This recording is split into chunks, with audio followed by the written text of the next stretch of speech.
As part of We the People, celebrating 250 years, here's This Day in History. And as we count down to America's 250th birthday this summer, we are sharing our We the People series, people, places, and things of the past that have shaped our country into what it is today. And today, Charlie, we're talking about a very recognizable song. Yeah, on this day, March 3rd, back in 1931, the Star-Spangled Banner became the official national anthem of the United States.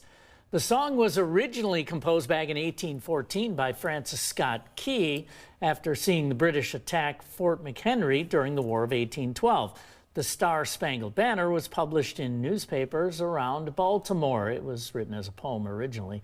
Key's lyrics of a flag surviving a fight made the tune popular among branches of the U.S. military. In 1916, President Woodrow Wilson declared the Star-Spangled Banner to be the official national anthem of the armed forces. It wouldn't be until 1931 that Congress passed an act to make it the official national anthem of the nation, with President Herbert Hoover signing it into law March 3rd.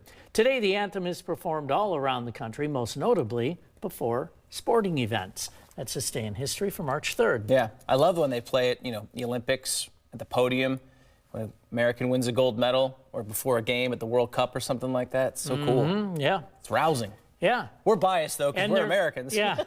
There have been a lot of pretty interesting performances and some incredible ones by some artists. And everything in between. Everything in between. Yeah. All right, Charlie, thank you.